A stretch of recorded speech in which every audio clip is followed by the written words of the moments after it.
Hi dears, welcome to my channel. ഇന്ന് ഞാൻ വന്നിട്ടുള്ളത് ഒരു ഈസി ആയിട്ട് തയ്യാറാക്കാൻ പറ്റുന്ന ചമ്മന്തിൻ്റെ റെസിപ്പി ആയിട്ടാണ്. നമ്മളിന്ന് മാങ്ങക്കാലമാണ്. ഇപ്പോൾ എല്ലായിടത്തും മാങ്ങയൊക്കെ കിട്ടൽ തുടങ്ങിയിട്ടുണ്ട്. അപ്പോൾ നമ്മളിന്ന് മാങ്ങ വെച്ചിട്ട് ചമ്മന്തിയാണ് ഉണ്ടാക്കുന്നത്. നല്ല ടേസ്റ്റി ആയിട്ടുള്ള ഒരു ചമ്മന്തിയാണ്. അപ്പോൾ ഒന്ന് ഉണ്ടാക്കി നോക്കണം. ഇത് കണ്ടിട്ട് വീഡിയോയിലോട്ട് പോകുന്നതിന് മുൻപായിട്ട് ഞാൻ നിങ്ങൾക്കൊരു ആപ്പ് പരിചയപ്പെടുത്തി തരാം. പ്ലേ സ്റ്റോറിൽ അല്ലെങ്കിൽ ആപ്പ് സ്റ്റോറിൽ പോയിട്ട് ട്രെൽ എന്നുള്ള ആപ്പ് ഒന്ന് ഡൗൺലോഡ് ചെയ്യുക. അപ്പോൾ ഈ ഒരു ട്രെൽ ആപ്പിൽ നമ്മൾ പുതിയൊരു ചാനലൊക്കെ തുടങ്ങിയിട്ടുണ്ട്. ട്രെൽ ആപ്പിൽ താഴെ കുറേ ഓപ്ഷൻസ് കാണാം. അതിൽ ഷോപ്പ് എന്നുള്ള ഓപ്ഷൻ ക്ലിക്ക് ചെയ്ത് കഴിഞ്ഞാൽ ട്രെൽ കമ്മ്യൂണിറ്റി സ്റ്റോറിന് കാണും. അവിടെ നമ്മൾ ഉമ്മച്ചിൻ്റെ അടുക്കള എന്ന് ടൈപ്പ് ചെയ്ത് കഴിയുമ്പോഴത്തേനും നമ്മുടെ ഉമ്മച്ചിൻ്റെ അടുക്കള സെർച്ചിങ് ലിസ്റ്റിൽ വരും.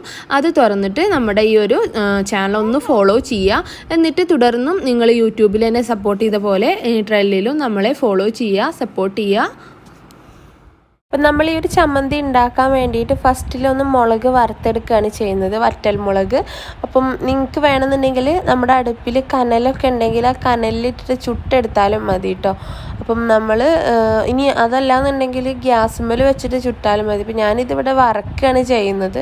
വറക്കുമ്പോഴാണ് നമ്മുടെ ചമ്മന്തിക്ക് നല്ലൊരു ടേസ്റ്റും മണമൊക്കെ കിട്ടുള്ളൂ. അപ്പം ഇത് വറുത്തിട്ടുണ്ട്. ഇനി നമ്മുടെ പച്ചമാങ്ങ ഒരെണ്ണം എടുത്തിട്ടുണ്ട്. നന്നായിട്ട് ക്ലീൻ ചെയ്ത ശേഷം ഞെട്ടിയൊക്കെ കളഞ്ഞിട്ട് ചെറിയ പീസസ് ആക്കിയിട്ട് മുറിച്ചിട്ട് ഒരു ബൗളിലേക്ക് മാറ്റാം, ഒരു പ്ലേറ്റിലേക്ക് മാറ്റാം. അപ്പോൾ ചെറിയൊരു ചെന വന്നിട്ടുള്ള മാങ്ങയാണ്, അതുകൊണ്ട് തന്നെ നല്ല ടേസ്റ്റ് ഉണ്ടാവും കേട്ടോ ചമ്മന്തിക്ക്. ഇതുപോലെ ചെറിയ പീസസ് ആക്കിയിട്ട് മാറ്റുക. ഇതിൻ്റെ തോലൊന്നും കളയുന്നില്ല, അങ്ങനെ തന്നെ എടുക്കുകയാണ്. ഇനി ഒരു മിക്സിയുടെ ജാറിലോട്ട് നമ്മൾ കഷ്ണിച്ച് വെച്ചിട്ടുള്ള പച്ചമാങ്ങ ചേർത്ത് കൊടുക്കാം. അപ്പം നമ്മുടെ ഈ ഒരു ചമ്മന്തി നല്ല ടേസ്റ്റ് കിട്ടാൻ വേണ്ടിയിട്ടും പിന്നെ നല്ലൊരു കളറും ആയിട്ട് വരാൻ വേണ്ടിയിട്ട് നമ്മൾ ഇതിലോട്ട് ഒരു 4 ടേബിൾ സ്പൂൺ തേങ്ങ ചിരവിയത് ചേർത്ത് കൊടുക്കുകയാണ്. 4 അതിൽ കൂടുതലോ നിങ്ങൾക്ക് വേണമെന്നുണ്ടെങ്കിൽ ചേർക്കാം. അതും കൂടി ചേർത്ത് കൊടുത്തിട്ട് ഫസ്റ്റിൽ ഇത് രണ്ടും കൂടി നന്നായിട്ടൊന്ന് അരച്ചെടുക്കാം. ഇനി നമ്മൾ നേരത്തെ വറുത്ത് വെച്ചിട്ടുള്ള വറ്റൽമുളക്, അത് നിങ്ങളുടെ എരിവിനനുസരിച്ചിട്ട് നിങ്ങൾക്ക് എടുക്കാം കേട്ടോ. ഞാൻ കുറച്ച് അധികം എടുക്കുന്നുണ്ട്. ഇതെല്ലാം കൂടി നന്നായിട്ട് ഞെട്ടി കളഞ്ഞ ശേഷം മിക്സിയുടെ ജാറിലോട്ട് ചേർക്കാം. ഒപ്പം തന്നെ ഉപ്പും ഇട്ട് കൊടുത്തിട്ടുണ്ട്. എന്നിട്ട് നന്നായിട്ട് അങ്ങ് അരച്ചെടുക്കാം. ഇപ്പം നമ്മുടെ ചമ്മന്തി ഇവിടെ ഏകദേശം റെഡി ആയിട്ടുണ്ട്. ഇനി നല്ലൊരു സ്മെല്ലും നല്ലൊരു ടേസ്റ്റും ഒക്കെ കൂടുതൽ കിട്ടാൻ വേണ്ടിയിട്ട് കുറച്ച് വെളിച്ചെണ്ണ കൂടി ഇതിലോട്ട് ചേർത്തിട്ട് ഒന്നുകൂടി ബ്ലെൻഡ് ചെയ്തെടുക്കാം. ഉപ്പൊക്കെ ഒന്ന് നോക്കുക, കുറവുണ്ടെങ്കിൽ വീണ്ടും ഇടാം. നമുക്ക് ചമ്മന്തിയിലാകുമ്പോൾ നല്ല പുളിയുള്ളതുകൊണ്ട് തന്നെ ഉപ്പ് നല്ലോണം വേണം.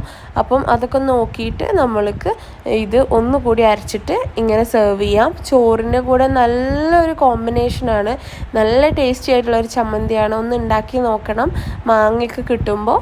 അപ്പോൾ എന്തായാലും നിങ്ങൾക്ക് ഈ വീഡിയോ ഇഷ്ടമായിട്ടുണ്ടെങ്കിൽ ലൈക്ക് ചെയ്യാനും ഷെയർ ചെയ്യാനും കമൻറ്റ് ചെയ്യാനും മറക്കരുത്. അതോടൊപ്പം നമ്മുടെ ഈ ഒരു ചാനൽ ഇതുവരെ സബ്സ്ക്രൈബ് ചെയ്തിട്ടില്ലെങ്കിൽ സബ്സ്ക്രൈബ് ചെയ്തിട്ട് ബെല്ലൈക്കൺ അമർത്താനും മറക്കരുത്. Thanks for watching.